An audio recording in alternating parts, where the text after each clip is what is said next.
Hey there, this is Wally's GMC, Wally 60 GMC. I am not Wally, but this is his GMC. Back here, the cab of it in any case. And we're going to be working on this, completing the restoration of it. It is, Wally's my grandfather. And this was his truck, and I more or less inherited it after it sat at my dad's house, next to my dad's house, sinking into the mud for about 17 or so years, we figured. And I've got her apart, so that's not going to be part of this series, but I'm going to do the putting her back together piece of it, mostly for my son's sake, and you all can maybe get something out of it or not. I don't know. Hopefully you can get something out of it, at least maybe, if nothing else, how not to do something. Any case, I am not a mechanic, so that's why I kind of figure that if you do get anything, it'll be the knot. But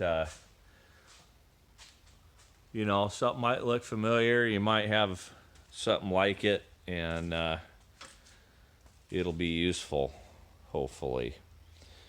What we're going to do with this thing is we're going to go back to pretty much original. There's a bunch of parts over here, too. There's the door off of her. And then I got a mess going on in my shop just in general, but there's the hood, fenders, and front clip, and another door, things like that. She's in good shape. Right here is pretty much the worst of the body, always in the corners of the quarters, as typical with these, but otherwise not too bad. I got a little bit of a spot on the driver's side door down on the bottom there. Can't get to see it right now.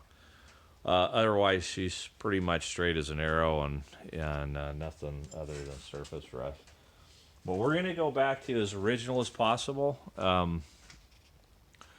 About the only upgrades we'll do to it is if it was something that would have been available at the time.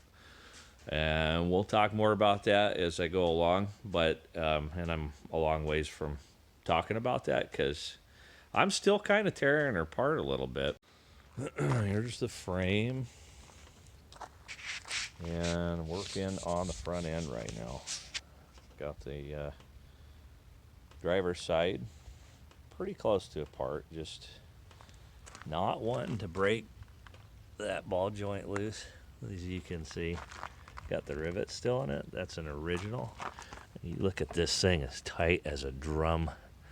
There's no slop in that thing. It's just a shame to have to pop that loose. I haven't been able to bring myself to do it yet, but I'm going to have to do it, I'm sure. Anyway, frame's all pretty nice. Little surface rust in there. Got all the bedwood out. That's just sitting in here. Going to have to pop her loose. Take it off to get to some of the top of the frame and stuff here eventually. But that thing is not light, so I'm going to need an extra hand or two on there. This thing was caked with grease. I'll include pictures.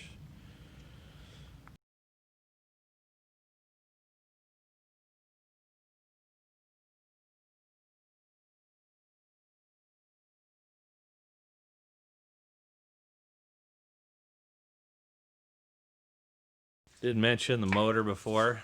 There she is. It was running great before we pulled it out.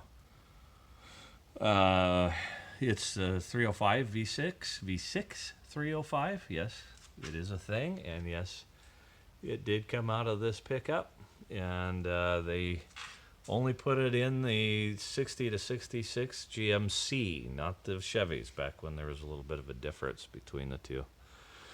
And so a lot of people don't realize that they think you put something new in there, but that is actually what came out of it and what's going back into it. And that's another story. Like I say, it's running great, but my brother is gonna be working that one over, and we'll get to that probably a little later this year, 2020, possibly first part of 2021. But I still got a lot of front end work to do, so I want to get the frame done. Gonna do just treat it, prime it, paint it. I don't know. I haven't decided if it's going to be an undercoating or paint, whatever, on that sort of thing yet. But probably gonna buy a cheap wet sandblaster attachment for my pressure washer. Try that out for the frame just to get that surface rust off and some of the crud and everything, kind of clean it up. And we'll see how that works, as I don't want to sit there with a wire brush for hours on end. My shoulders hurt just thinking about it, really. So we're gonna do that, but rebuilding the front end's gonna be primary right now.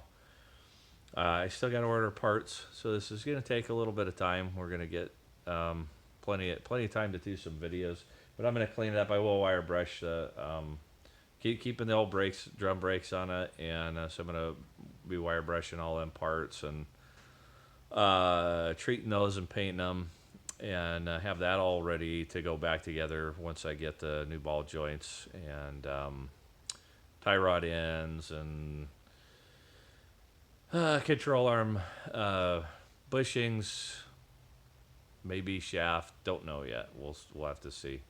All that's really tight in there amazingly. The only thing the tie rod ends are shot, but the ball joints and the upper control arm bushings and everything are just tight as a drum. It's amazing. 1960 GMC, 80,000 miles approximately on it before we shut her down. So pretty impressive. Pretty difficult to think about tearing that all apart and not putting the original stuff back in there, but at the same time, does it make sense to not do it? So anyways, that's a good start, I think. And thanks for watching.